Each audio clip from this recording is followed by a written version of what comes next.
something that I think is unique about music teachers is that we were all musicians first. I don't think you can say that about all other fields of education. You don't necessarily have to work as a scientist to be a science teacher. But we were all musicians first, whether that was just in grade school or high school, whether we extended to college, whether we were performers.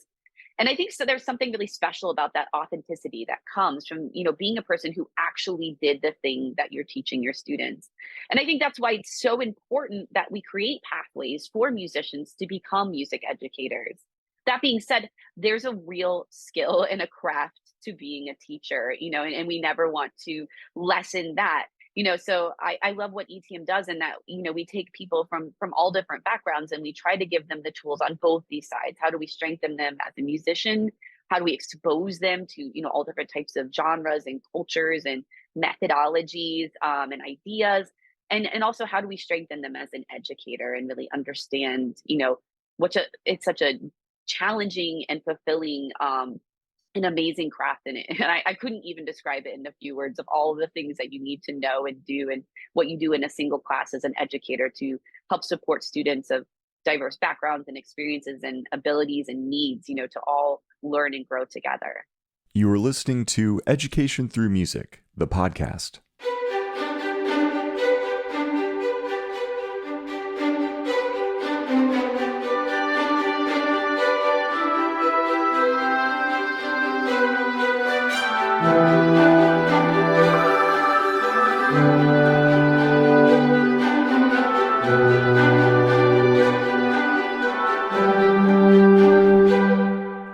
As always, I'm your host, Noah, and today's episode is all about ETM's new Workforce Development Program. Joining us are Stephanie, Jamian, Jess, Jose, and Riley, all of whom will introduce themselves in greater detail shortly.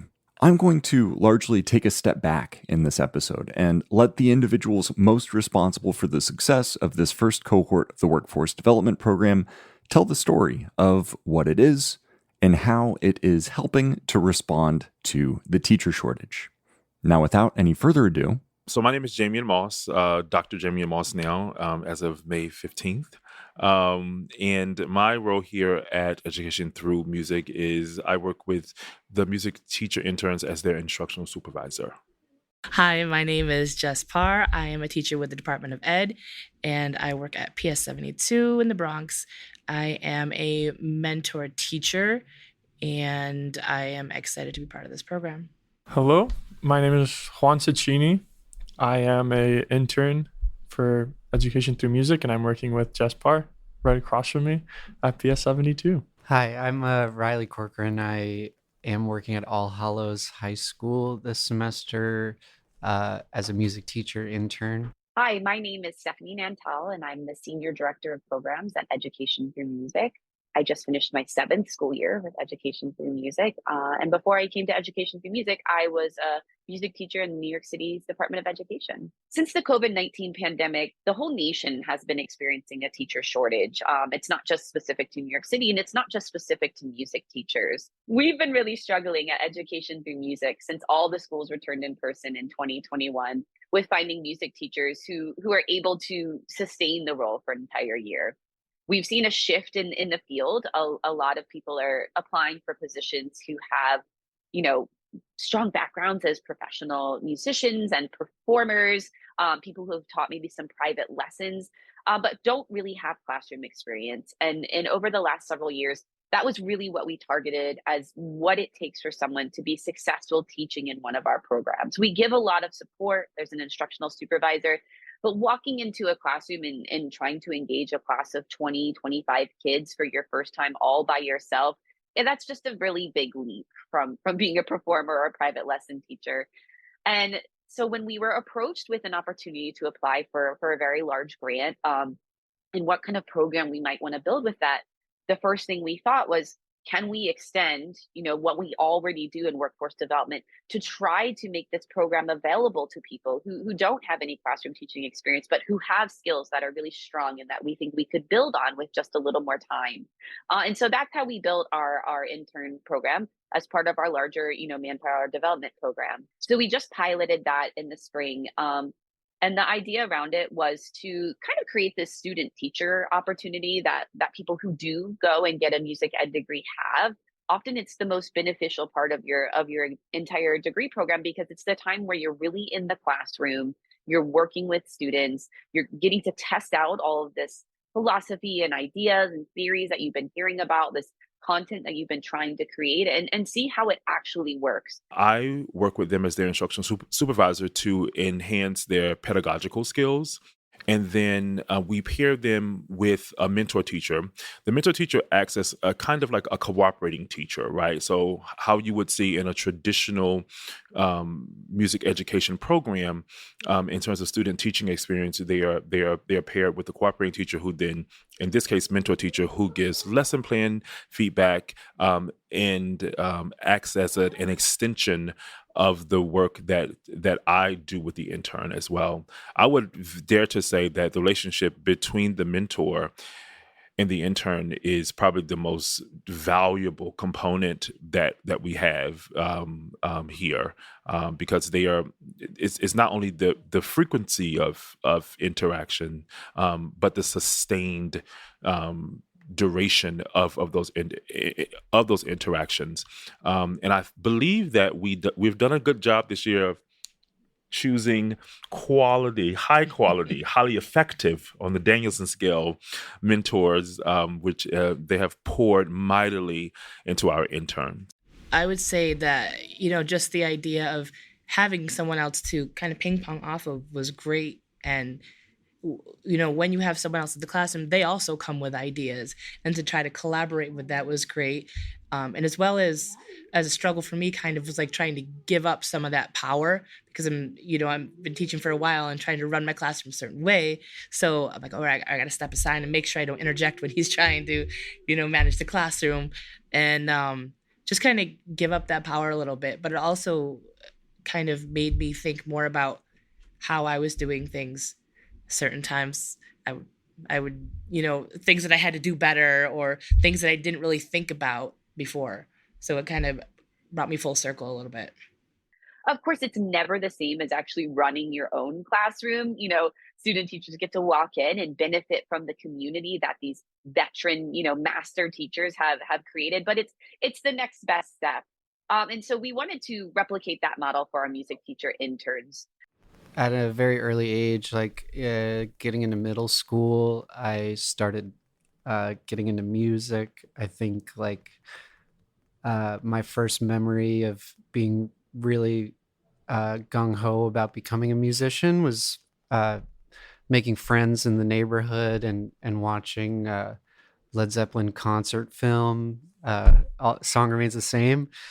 And just like immediately all my friends wanted to start a band. So we all begged our parents to buy us instruments, and my friends got guitars before I did. So I picked the drums, and every day, every night, we would basically just oscillate between playing in my 100-degree sweaty Florida garage, jamming for hours until we got too tired, and then went to just play split screen Halo 2 until we got tired of that. And then we went back to the garage and played recording.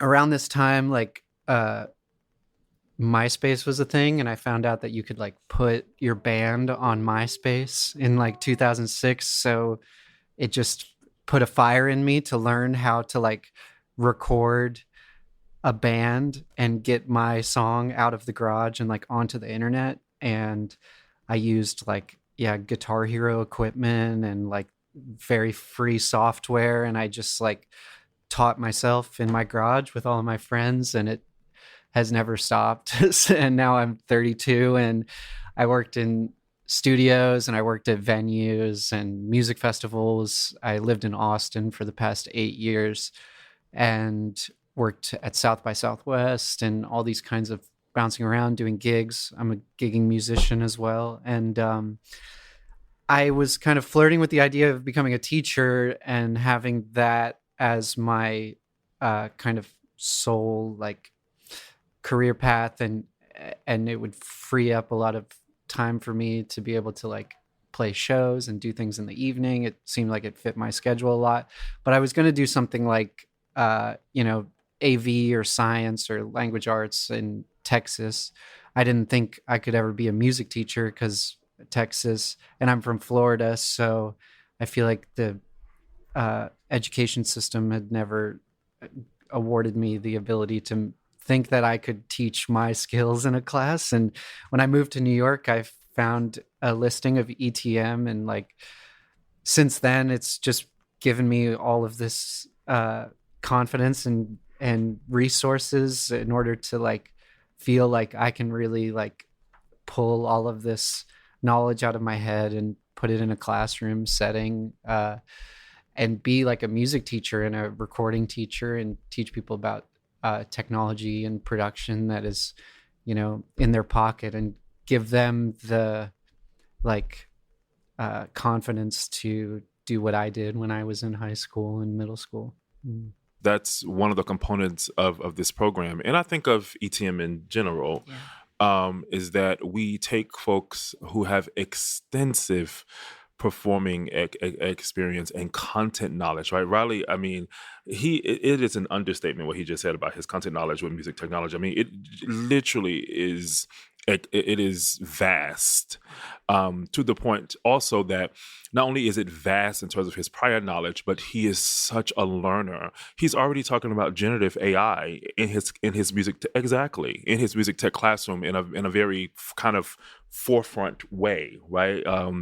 And so, but yeah, that's one of the components and kind of tenets of ETM in this program, is to take folks and then provide them a pathway to impart that knowledge. But then also, I think it's a manifestation of physical manifestation of students seeing themselves of where they can be and who they can be, right? That this person in front of them, Riley, we're talking about Riley now, is a performer, is a musician, a gigging musician, right? Like he makes a living doing that work, and this person is in their classroom teaching them, right? Like that there is a connection between real world practice and what's happening in the classroom. I think that's a powerful thing, right? Like you are seeing your career in front of you in real time. Something that I think is really important to mention about education through music, we just finished our 32nd year, is that we have always been a workforce development program at heart. What ETM's mission is and how we do it is so unique. And that's really what I love about ETM. And what we do is we take music teachers who aren't certified in New York State. They might not even have, music ed degrees, maybe only music performance degrees. And we support them and building a program into a New York City school. We partner with the DOE so we can put our teachers in their schools. As we help our teacher build their program with professional development and curriculum resources, an instructional supervisor who comes and visits them in the classroom and gives them feedback, we also support them on their pathway to certification.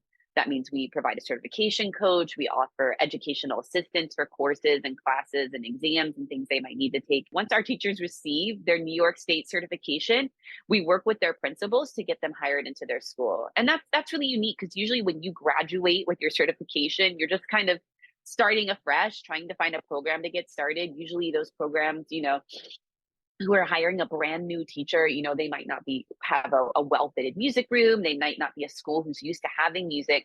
But when you work with ETM and you get hired into your school, you're taking over, the program you already built. You're not starting afresh. And I think that's such a valuable experience in so many different ways. We just provide a pathway and just say like, okay, these are the resources. This is where we see the gaps, and then this is how we can help support you in achieving that.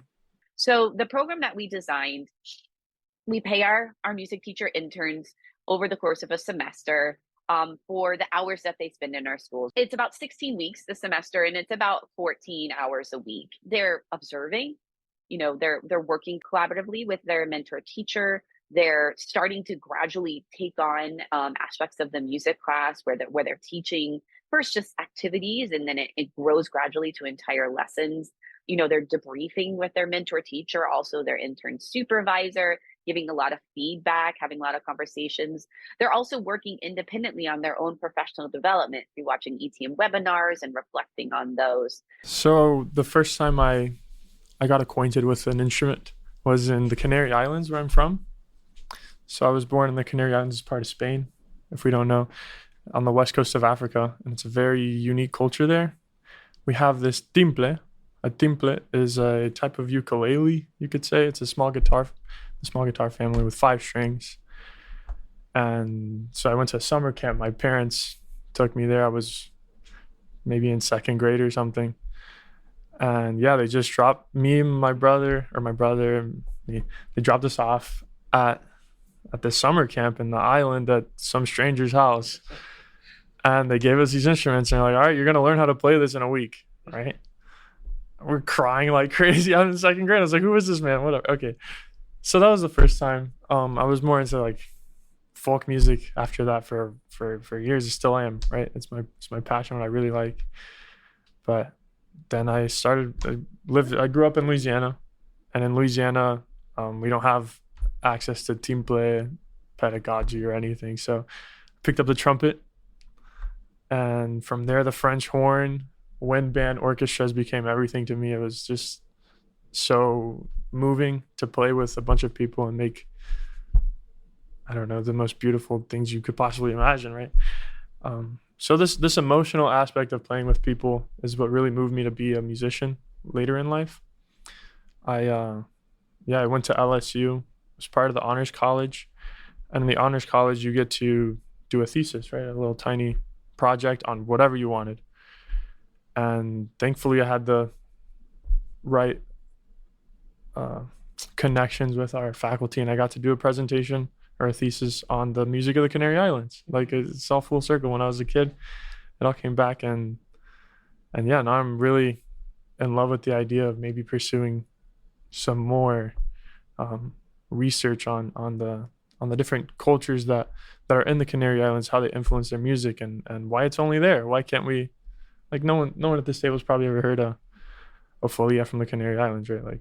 Like no one, and it's not something that we're really listening to, but it's really beautiful, and it's from all over the world. This connection that I really like. So that's what turned me into a musician. And then what better place to learn from other cultures, teach about other cultures than a school, and especially in the Bronx, right? Like, how many cultures are represented in each classroom?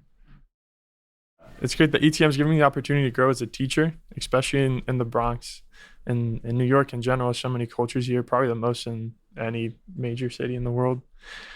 I'm just happy to learn from the students more than just me teaching them. I'm learning so much, and so many backgrounds I've never even fathomed in the Canaries or in Louisiana, right? So many things, lived experiences I'll never live, where I never have lived them. Going into a school kind of part-time to start with somebody that is the same age as me, but maybe like a couple years ahead in their professional teaching career, has been so rewarding for me, because I am like consistently trying to put myself in their shoes and how I would do things differently, and how I can take a lot of the knowledge that I'm getting from watching them do it firsthand and applying it to myself when I have my own class. And I've been in the Bronx at an all Catholic boys high school, which is somewhere that, like, my dad was in a Catholic school and my mom was in a Catholic school, and I went to public school. So getting to see the way that those kids interact in a music class, and see how Alfredo is the teacher that I've been mentored by, see how he connects with the students on like a real level, and not so much of like so much of what Jamian has been providing me is a lot of this like kind of like textbook, like classroom management technique, and all of this theory and practice that can be in my head as I'm seeing like the real world element of how kids react to those kinds of practices, and it's really cool the way that everybody can spin it to their own preferences. And there's a lot of universal truths to teaching, but getting to bounce around to other schools and meeting all the other ETM teachers, it just shows me that like I can really take it and make it my own and take all of this stuff that's been given to me, because I went to school for broadcasting and radio. So I never thought of like education in a really like theoretical way until now. And then also just, being in New York, and these kids are like super high energy and hilarious and fun. And like, how do you like contain that energy in a proactive way? And it's been like really fun to learn about, especially like I just moved to the city 7 months ago. So if you told me I'd be like talking about the Kendrick and Drake beef with a bunch of 17-year-olds in the Bronx, like, and arguing with them whether Drake lost or Kendrick won, like, if you told me that a year ago, I would have been like, where? So it's been just like so fun getting to just be in there real time for the past 6 months. Something that I think is really valuable about this program as well is that we have such an amazing and robust alumni community at Education Through Music. This program that I've been talking to you about, of how we take teachers who aren't certified and we help them build their program, and they get, hired in their school. They go on to build just amazing premier programs in the city. And we are just thrilled to, have had a part of their start and to call them our alumni. And then this intern program allows us to engage them further. We're able to pay them for their time in working with our intern music teachers. It's amazing to have access to really these master teachers, people like Jess Parr, Joseph Ottenthal, Julia Stakem, Alfredo Hernandez, people who've really excelled in building programs at their school. And just to give our teachers access to them, several days a week over the course of a semester is an awesome experience. Having a mentor teacher as good as I always say Miss Parr. It's kind of weird to say Jess, right? But Miss Parr, I mean, she's incredible. And what I really value more than like in the classroom or learning on paper or what I'm supposed to be doing or how to get the attention of students, it's the conversations we have between classes right after we've just had a class. And she brings up like, how long have you been working? Like 20 something? 15 maybe. 15 years? Something like that, yeah. So I get like 15 years of your learned experiences from what works and what doesn't work, and it's incredible way to start a career as a teacher, right? Having someone who's been working for 15 years tell me, oh, did you see just now like how you did this, or they didn't like when you said this, that's maybe you should try this, right? It's so valuable to me to learn these things, and you try it out in the next class because we're teaching similar things, and then, oh wow, yeah, that works. Obviously she's gonna know what works. She's been doing it 15 years. So it's really awesome to have that on a day-to-day, all these invaluable comments from a very experienced, very good teacher. But I think for our alumni, having that opportunity to really mentor and, kind of coach a peer is a great experience for them as well. It's an opportunity for a different type of leadership than you often have as a teacher in a classroom with students. It gives them the ability to really work on how they give feedback. Giving feedback is such an important part of being an educator, and it really is a skill, and then something that you have to work on and build. And there's also, as educators, there's that need to understand what's the skill set that this person is bringing to the table that I'm working with. What is their passions? What are their abilities? And how do I make them achieve based on who they are and what they have? Because you can't just force someone to teach and be like you because they're not. How do we take this person and who they are and help them, figure out what success is and what achievement is and growth is for them? So I think that's a great experience for our alumni, and I hope that it's something that will, continue to carry them to the next levels in their careers. And yeah, the interactions with the kids on a day-to-day it's very formative for me as a upcoming teacher, because every class is different, every student's different.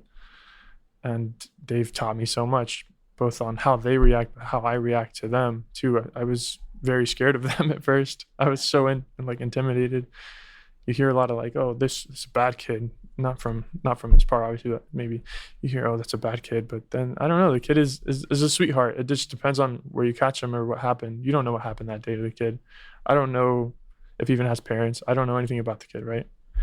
And they just teach me to approach any person, not just a child or a student. Approach any person with this mentality of you have no idea what's going on.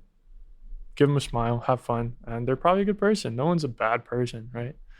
Yeah. So I'm excited to start as a teacher with this this knowledge that both these people have given me, the students and my mentor teacher.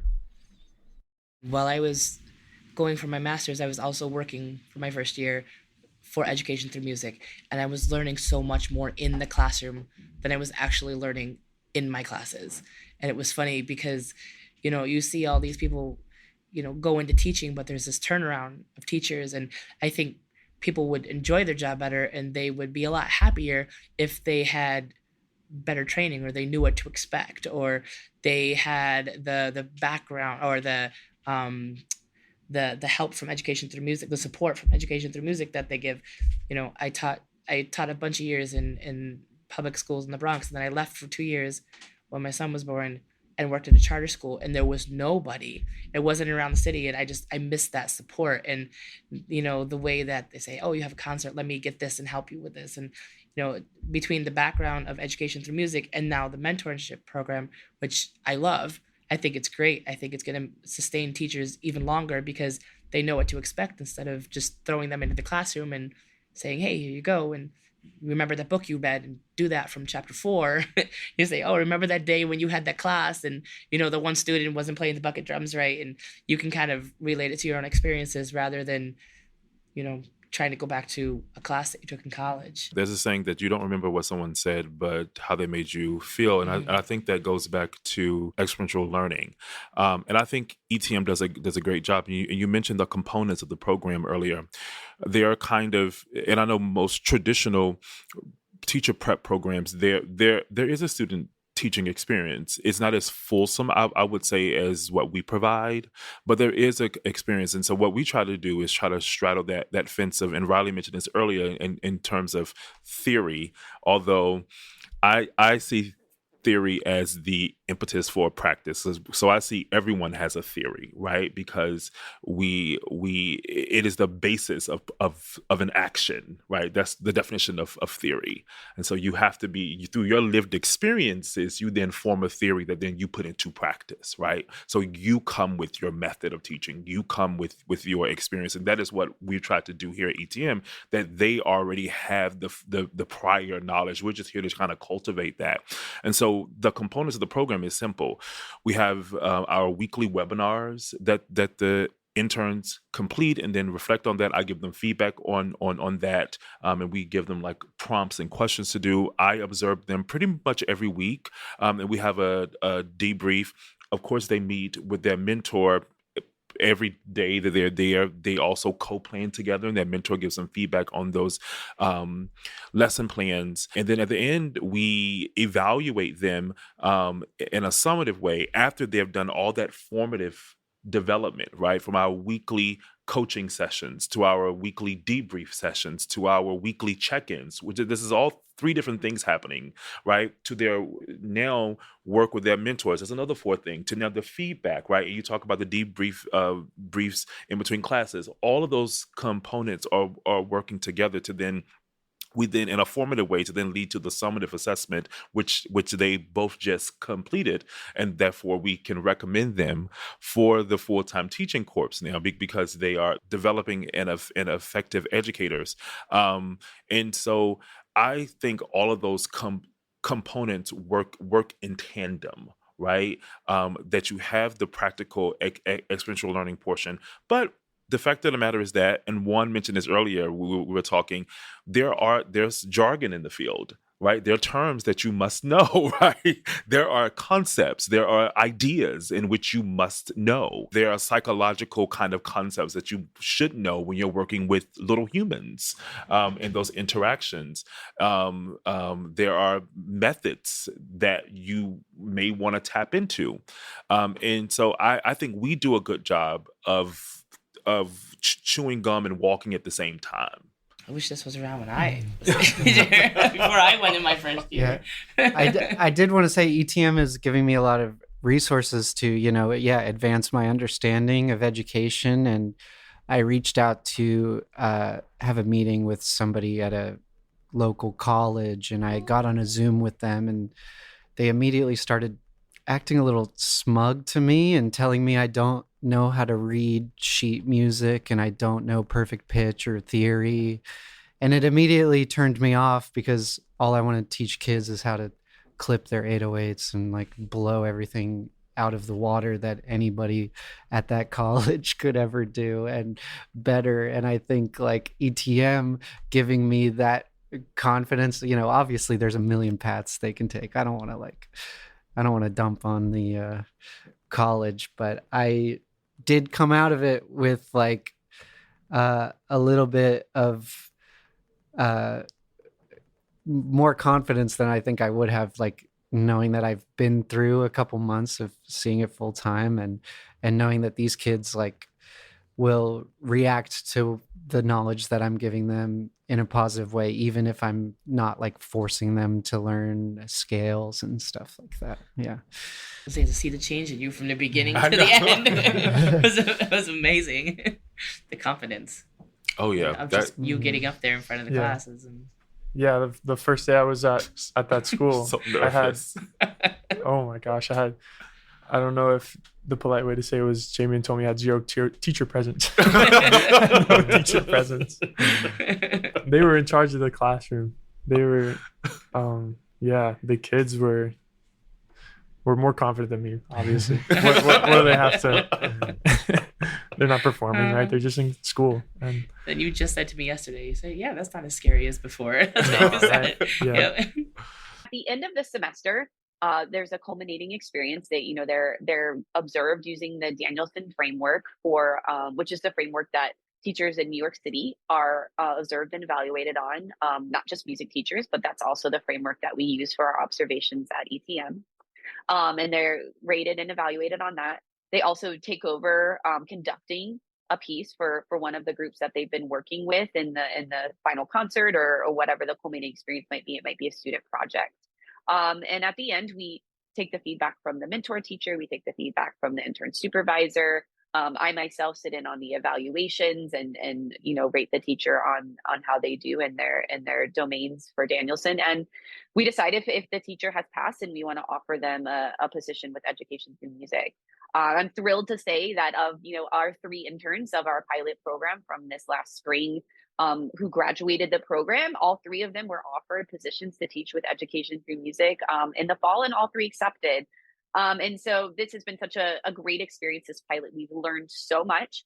And we hope that this will continue to increase the pipeline for people who are really interested in having careers as music educators and just need that extra support.